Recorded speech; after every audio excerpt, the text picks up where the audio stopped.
Are you ready to travel back to the good old days here at the Book Fest Fall 2024? This historical fiction panel just might open your eyes.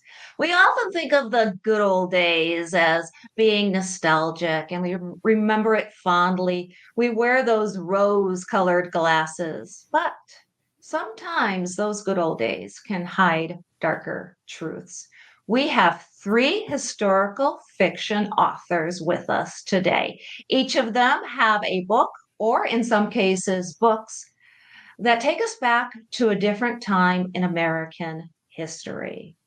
Grinnell, Desert, Buzz, say your name for me. Say it like Beaujolais, Desjarlais, Desjarlais, Beaujolais, Desjarlais. Grinnell, Desjarlais is with There, us. I beautiful. got it right. He's a debuted Native American novelist of historical fiction. His book is called Saving Casey. He's also a business owner and he is a recovering alcoholic. Rebecca Hendricks is an award winning author of YA historical fiction, the Hound Dogged series, which includes the number one bestseller, Hound Dog, that's the first book, and Hard Dog's Night. We also have Stacia Moffat. She writes of growing up in Tennessee in the 1950s. Her Lost and Found in Tennessee series is one that you cannot ignore. She is retired from her career in invertebrate neurobiology, and she lives in a wild canyon in Washington State. Wow, right. Well, This is cool. a great That's panel. Cool. That is really cool. All right. What we're going to start with is something I think is really cool too. Let's have you all set the stage with your setting and your place in time. Stacia, let's start with you. Tell us about the Lost and Found in Tennessee series. These books are set in Western Tennessee, a small town, a hypothetical town. But that was the area where my father grew up, and I visited it frequently. And so I got to know that part of the state. And I wanted a rural setting and a small town to build characters and tell the story about the 1950s. So this is a very nostalgic time for people nowadays. The 1950s are looked upon as being the good old days. And I remember the 1950s. So You I remember. can, yes. And Rebecca, you take us to the 1950s as well, but a different place. Can you tell us about your books? Yes. So I am writing a young adult historical fiction series called Hound Dogged. It too takes place in a fictional small town of Madison. It's located not far from Chicago.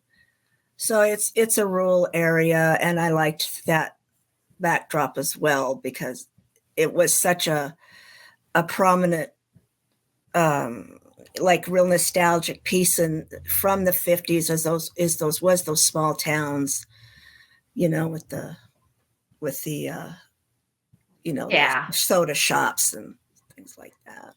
Yeah, the Midwest, the place where everything is nice and wholesome. Yeah.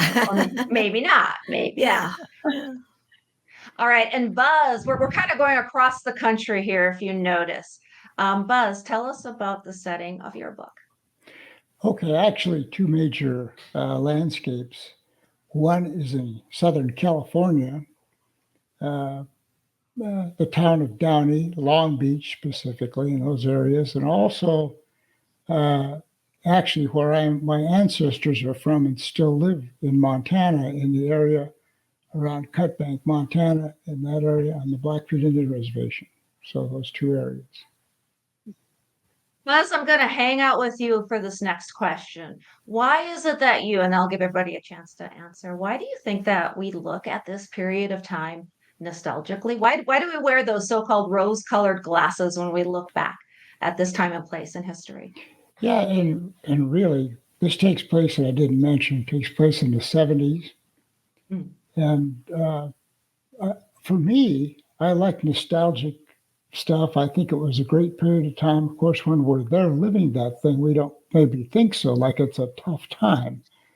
But looking back, it was very romantic, very peaceful, let's say. And uh, things were a lot different in that area. I think people were a lot nicer to one another. People actually had manners. So there's some of that too that intrigues me, and I like those kinds of things. Rebecca, what do you think? Why do we wear those rose-colored glasses? Well, I really agree with Buzz's comment because yeah, it's the feeling of a simpler time and just the innocence, if you will, of it all. I mean, even though it was a lot of it was about not, like keeping problems hidden. You didn't go out and tell everybody your business. You kept things kind of close to the vest, and you wanted to put forth your best face, and you wanted everybody to think the best of you. And like Buzz was saying, yeah, you were more kinder. There was more morals. There was more, you just really cared about your neighbors, and especially in a small town, everybody knew everybody else, and it when I look back, it just makes me feel good. It just is a simpler time. It does, but there's always that dark underbelly, Stacia. Yes. Okay. Well, in the 1950s, the U.S. was on top of the world. We had proved ourselves on the national military stage, and we were booming. And so, from the standpoint of white Americans, white male Americans, it was wonderful. But it was not the same for the blacks. It was not the same for anyone with brown skin. And it was therefore a contrast that I wanted to bring out in my books between the idealism of women are all happily engaged in having families and taking care of their stoves and their refrigerators and their dishwashers. And they did not necessarily have careers. They did not have options for anything outside the home. That's where they were supposed to be. Yeah, and Rebecca, let's bounce over to you because you have a lot of themes that deal with race and identity in your books as well.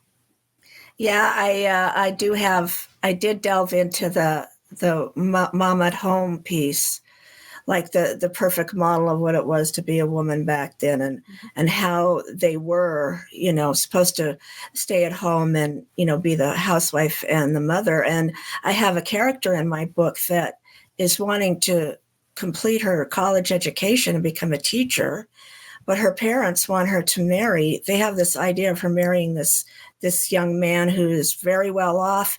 He's going places. He's an up and coming engineer. And it's like, this is the perfect fit for you. And she's like, wait a second. I'm not ready. I want to complete my education. He's not really what I want to marry. He's not the man I want to marry. And, so she's having not only to deal with falling in love with somebody else, but also being pushed towards this career, this place that she doesn't want to be. Mm-hmm. And so there is a lot of that going on. And then in the later books, the African American piece does come into play, big time. Yeah, and we're jumping a little bit ahead, but since we're here, let's stick on that because one of the things in your books, Rebecca, that you touch on is the appropriation. Rock and roll in many ways was appropriated by people of color. Yes. And it was, can you speak to that, please? Yeah, I mean, because rock and roll had its roots in the blues. And the blues were definitely influenced highly by they were the African American music at the time. So they're the ones that started it out and started to shape it. And then, of course, it had a little bit of country and a little bit of gospel thrown in, but it was predominantly the blues that started rock and roll. And that was looked down on. I mean, when it started to become popular music, the older people of the time weren't real thrilled with that, and they titled it The Devil's Music for that reason. Buzz is snickering over there. He's like, well, I like that devil's music. Buzz, can you talk about, because in your books, okay, you're a decade or two ahead of the 1950s, but music also plays predominantly in your books as well, as does identity and race. So I invite you to chime in here. Yeah, what I did is I wind up with two different cultures here. My book is centered roughly around Karen Carpenter. And basically, we know, I think most do, Karen Carpenter passed away at a very young age, 32, from anorexia, bulimia. And obviously, no one knew what that was. We were back in the age of the late 60s and 70s. Twiggy was very fashionable then. And, if you were thought to be a little bit chunky, that wasn't a good thing, particularly if you're a performer. And so Karen Carpenter viewed herself that way, and no one understood what anorexia was. It's like when she died, everyone went, what? What's that? So the premise is, how do we save Karen Carpenter? How do we save KC? And that was a nickname that she went by. So what I did is I took an Indian kid out of Montana, shuffled him down to Long Beach, California, and through a set of unfortunate circumstances, he winds up in Vietnam, captured for 3 years, and then he comes back, and his betrothed is gone, his family's broken up in Montana, basically has no one. So it kind of goes from there when those two kind of meet up in a certain place, and then the story unfolds from there. But yes, there's music behind that, and the native kid has, learned from his mother some very interesting things, and he learned how to play the piano, read music, and do all these wonderful things. And for me, people ask me, "Oh, you must be a wonderful piano player." I tell them, I wouldn't know a piano from a chicken leg. And you're touching on something I think that everybody's book is hitting at in its own way, because again, going back to that first question, you think of this time in history or these times in histories as being very nostalgic. And we were all putting on airs in so many ways. Poor Karen Carpenter, to your point, she had to put on this facade. We stood behind this facade of being the perfect housewife, for example, or the clean cut rock and roller. We couldn't be the one playing that devil music. Stacia, I'll go back to you. What kind of disservice do you think that we do to ourselves as a society, to our children, to other people in the world, when we kind of hide behind this veneer, so to speak? My goodness. I think that we need to make all options available. And that's what is part of the story that I wrote, was the daughter trying to get her father's dream of music in all the schools, the black schools as well as the white schools, because he had worked so hard to get them to adopt music in the curriculum, but they overlooked the black school. And this was a typical Tennessee school board with money to spend on what they wanted to spend it on, and very little for the blacks. So this was contrasting the black music that was in Nashville at that time, the blues on the streets of Nashville, the Grand Ole Opry in the Ryman Auditorium, and the Jubilee singers at Fisk University. So it was a different era with lots of things to share, but people did have blinders on, and they did say this was right for us, and that's rejected as not part of our culture.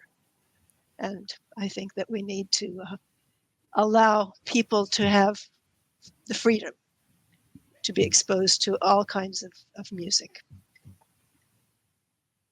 Rebecca, I'll have you chime in again. What do you think about uh, making music just more available for other people? And I know if you want to dip into the idea of appropriation as we talk about, or you talk about in your books.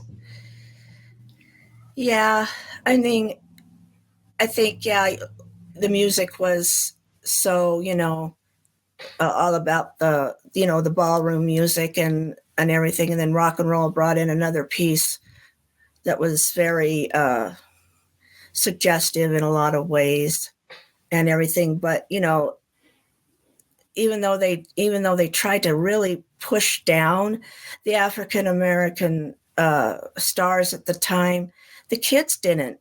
That didn't affect them at all. They didn't care who was singing.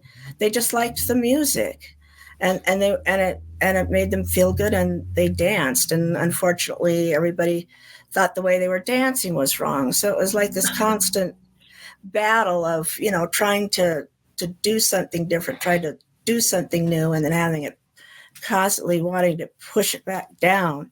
But I think with the introduction of Elvis, I mean, Elvis really brought it across the finish line.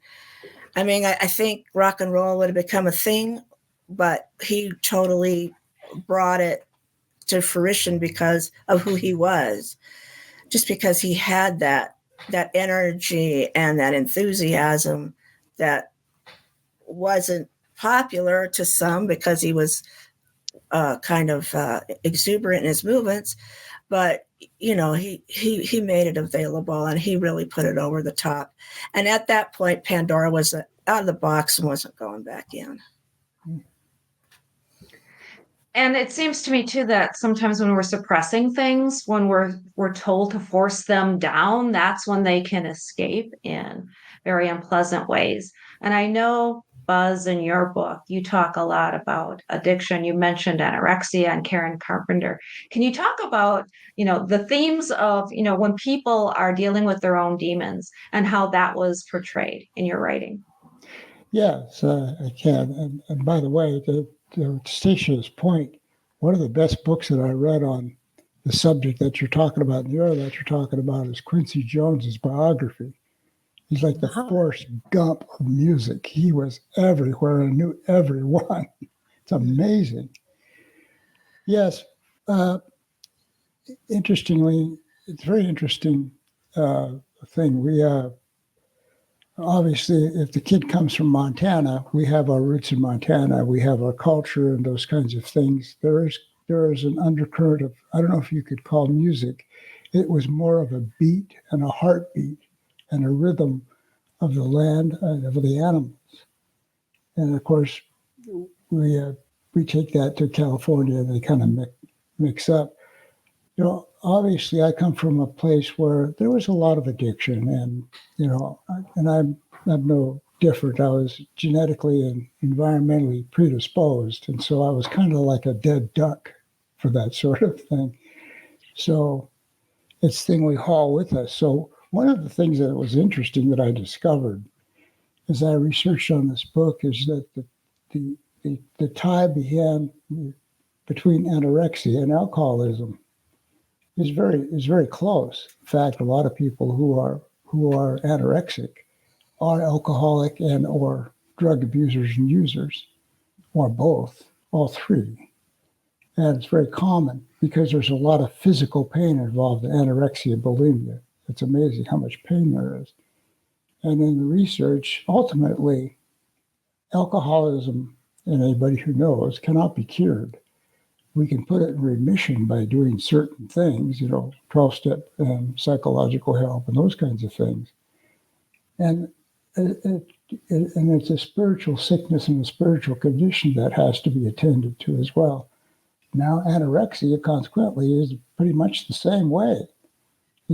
Physicians can do certain things, psychiatrists can do certain things, but then there's a limit to what they can do, and the rest of it is almost a pure spiritual cure. And it's not a cure again. It allows us to put it in remission, but we always have to stay on guard and do the things that keep. Like I still go to secret anonymous meetings after many years. In fact, I went to one this morning. And so that's how we stay in remission.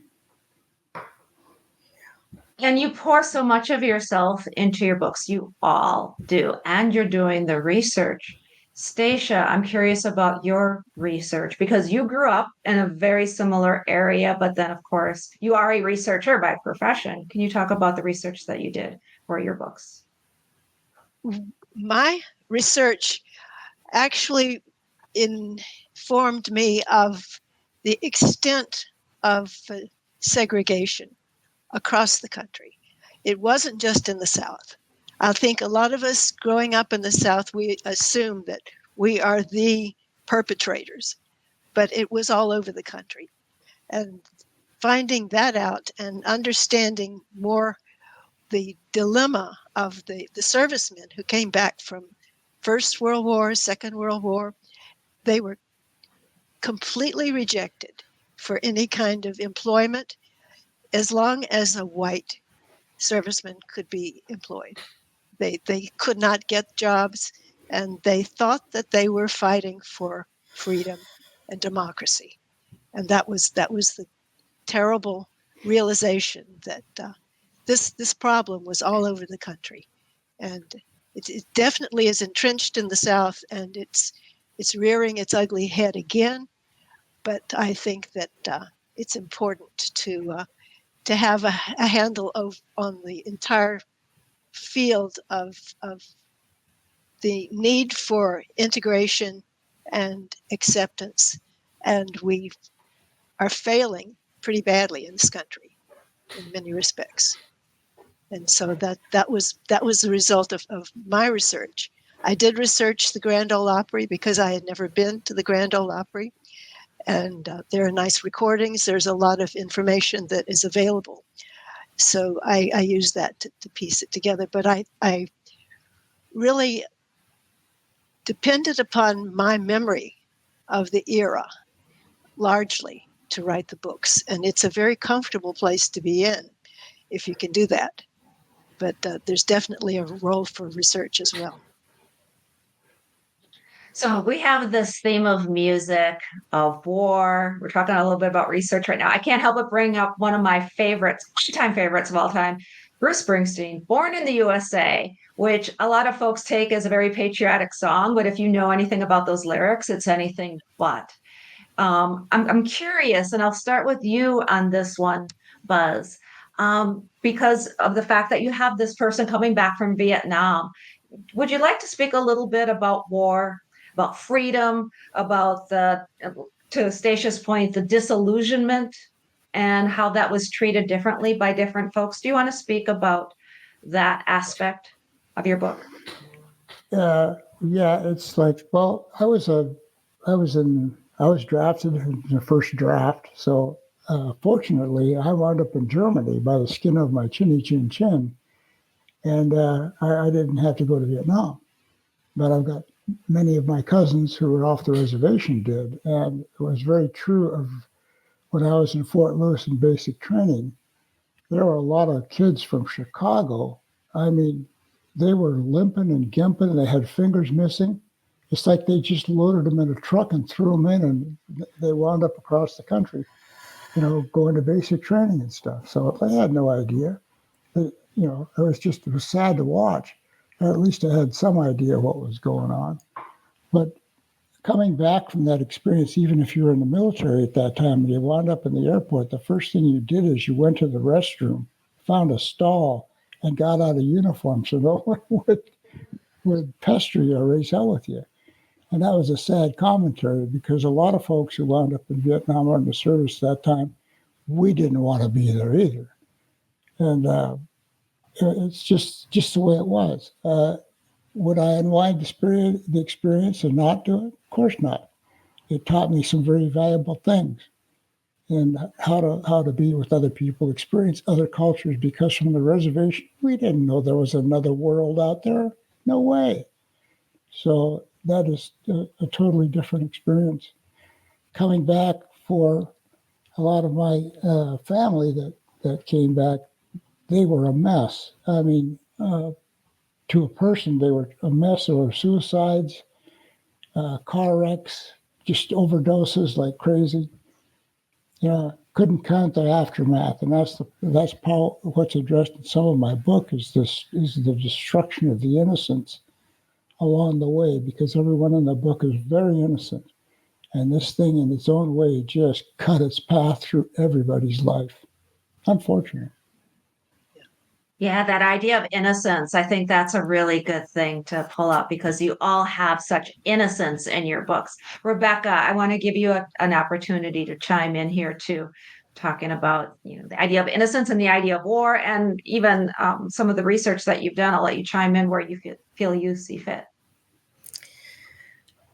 Yeah, I thought I knew, a lot about the 1950s when I started to research it. I mean, I didn't grow up then, but my parents, were older, and they kind of exposed a lot to it, so I had an idea. But the more I got to digging into it, the more I learned about the segregation and all of that. And yeah, it was everywhere, which is it so sad. I think in some places it was more aggressive than in others, but it doesn't matter. It's still there. And I really do feel like, even though this is 2024, unfortunately, a lot of that stuff, the undertones of it are still there. And that's it's like you would think after all this time we would be moving forward. And Yeah, so, we're kind of standing on the brink of, I don't even know what to call it anymore. We're on the brink of a brink, aren't we?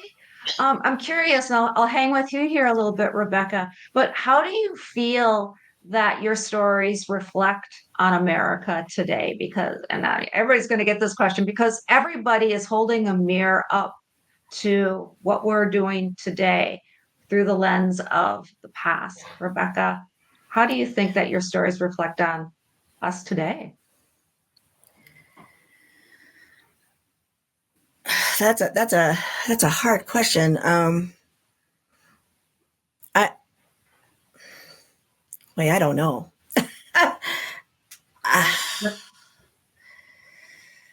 I really don't know how to answer that. I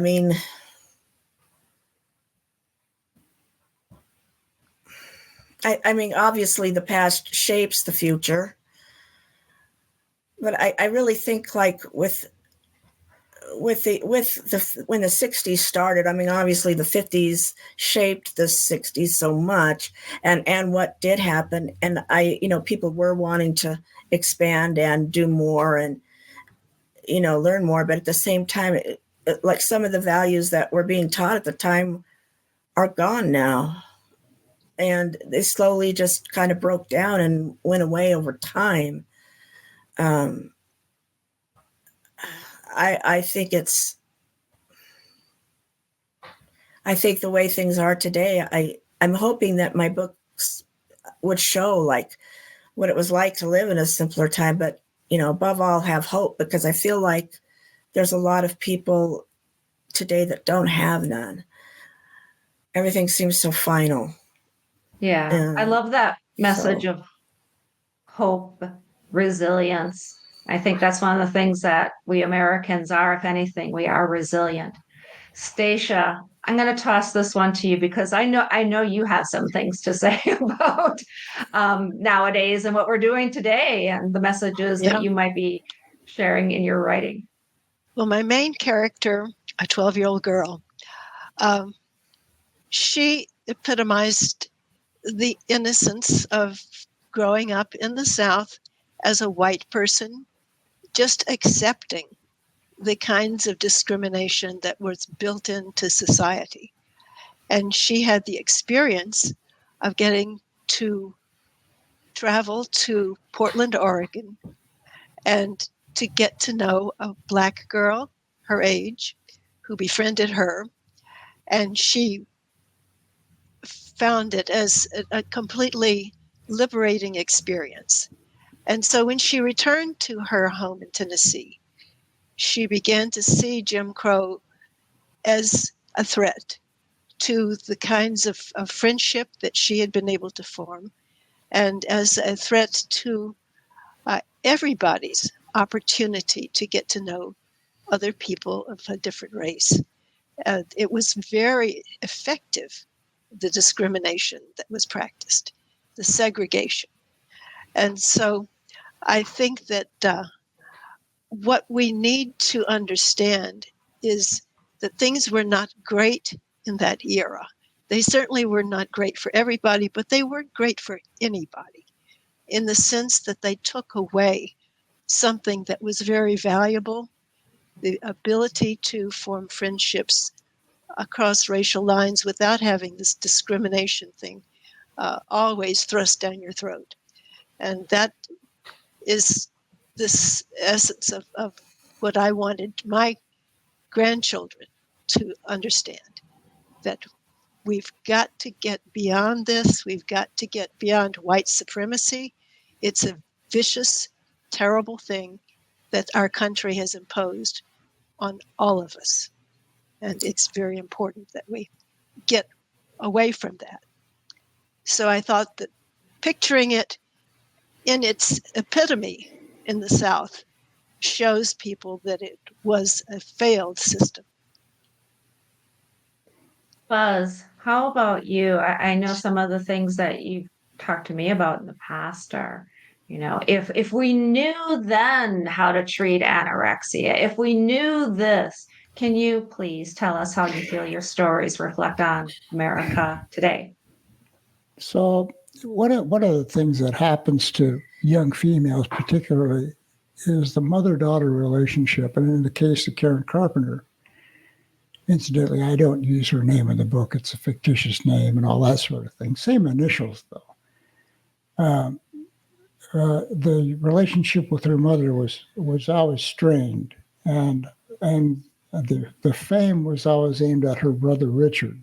She was to stand in the background, do what she was going to do, play the drums or whatever, but just stay out of Richard's way, da da da da. And as things unfolded, one evening, other people heard this amazing voice come out of nowhere, and it was like, whoa. Record company said, let's sign her up. Oh, the brother goes with her. Okay, if we have to take him, we'll take him. But the disapproval of a mother and the inability for that mother to show a love for that daughter ignited the fuse for the anorexia. And that's a deep psychological wound that's hard to recover from. On the other side of the equation, I'm going to take my mother as an example. My mother was a horrible racist, and by good measure, because our family was heavily impacted by the government schools and run by the religious folks. And I'm a product of those religions, obviously, and that created some trauma for me later on, and how to get over that sort of thing. God, so Yeah. for her, to the end of her life, it was a very distressing situation for her. And for one person to have that much hatred, I just hated to see that within her. But that's how she died, unfortunately. So very sad. That's very sad. Thank you for sharing that. Yes. And we touched on it earlier about gender roles a little bit. So let's circle back to that since it's come up again, if we may.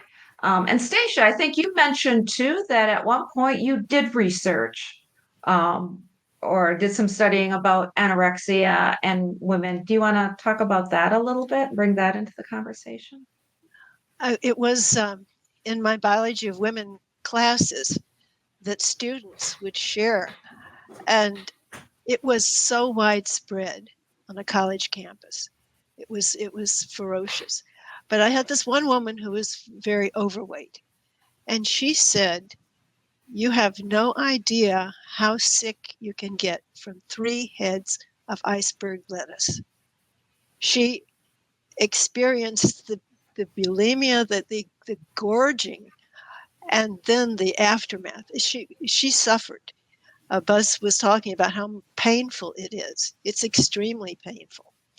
And she suffered so much, but she had been sexually abused as a child, and she was rejecting any male attention by making her body repulsive. And this was her way to do it. But it's a very, very sad situation when children don't want to grow up and go for avoiding food so to not go through puberty. And it does challenge all women.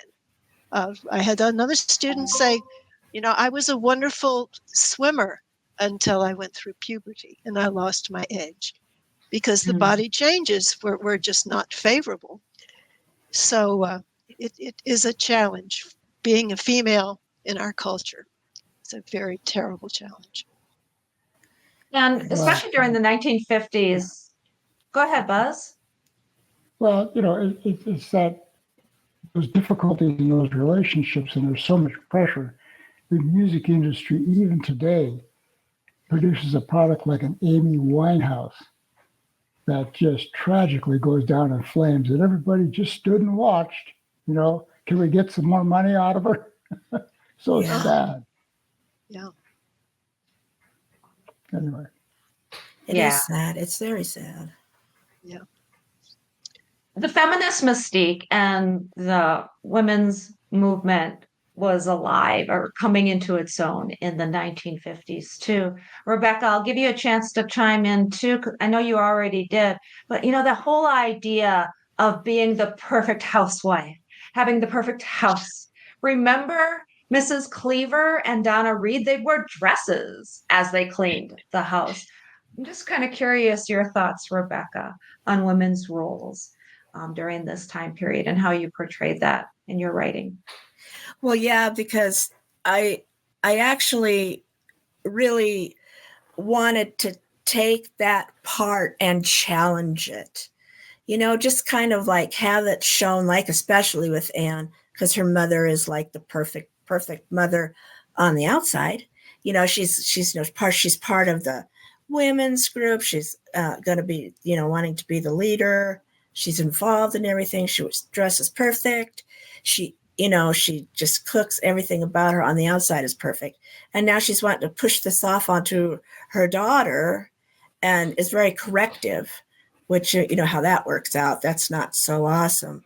But, but I just love it because it's really challenging Anne to be who she wants to be. So I really like that part. But I also have other characters. Like there's this little character I have. Her name is Betty, and she's a little wallflower with big glasses, and she's really like, doesn't scared of her own shadow. And I have this scene where she's in the bathroom getting ready to go to the dance, and she's sitting on the toilet, and she's like she's sobbing because she's looking at the picture of the gal in the magazine, and then she's looking at her. And I was like, why don't I look like this? Because on the article, it says, if you just do this little few steps, you're going to look like this. And she goes, I don't look like that. So then she's like bawling and crying. And she's like, I don't want to go to the dance anymore. So she's like, I'm not going to go. I'm not going to go. I'm not going to go. But her mother finally is like, look, you are beautiful. This is who you are. Let me work with your hair a little bit and we'll get you there. Let me see what I can do. And, so they get her in like a dress that's, it's blue. It's nothing really fancy, but her mother says, here, I want you to wear this. These were my mother's pearls. And she gave them to me for my first dance. And now I want you to have them. So, I mean, it just, and so of course, and of course, Betty becomes very self-confident and she gets to be quite the little firecracker as time goes by. But I try to push those, like there's Marcy, who's a single girl working at the coffee shop, very independent, always pushing some of the males in the books buttons, but it's making them look at things different too. So I like taking that piece and just kind of twisting it enough to where they're up against this role, but they're challenging it at the same time. Yeah, it's always good to challenge our characters, and it's good for us too to get us out of our perceived comfort zones. Okay, I'm going to have a question now, or I think it's fun. Maybe it's not. I'll start with you, Stacia. Would you prefer to live in your book's time and place or the one you are in now? Oh, that's a hard one. um, I would prefer to live now because I've come through all of this other periods, and I'm curious what's going to happen next. I don't know what's going to happen next. It can be a disaster. We can't tell, but I think that it's too challenging. I wouldn't go back. I would definitely hang with the future.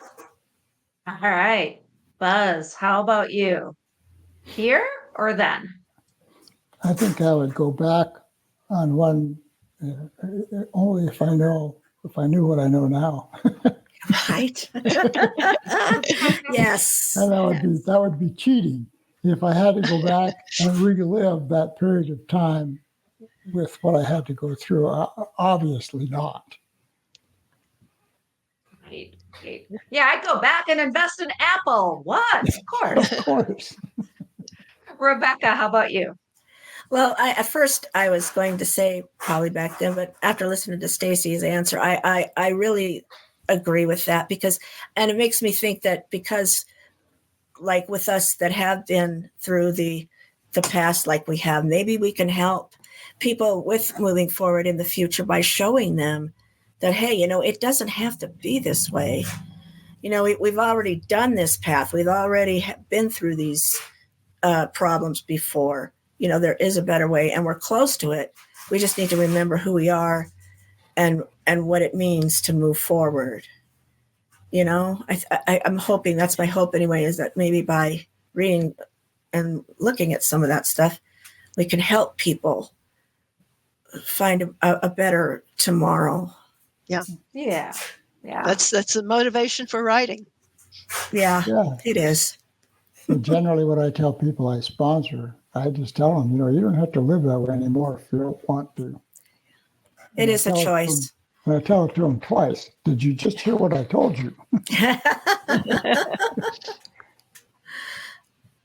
All right, let's look at the future. Let's get out our crystal balls. And I'll start with you, Buzz. We'll hang with you.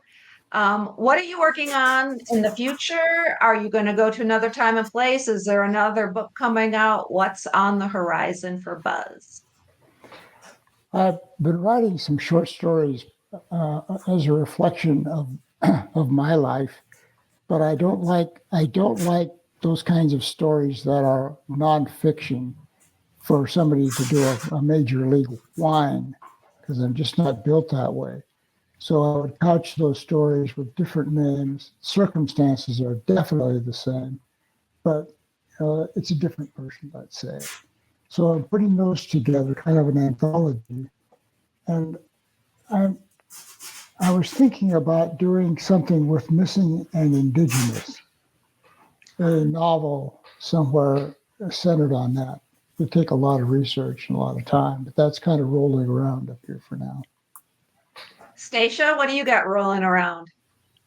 Well, a sequel would be set after 5 years, so it would be in 1960, and it would involve the black girlfriend of the 12-year-old, now 13,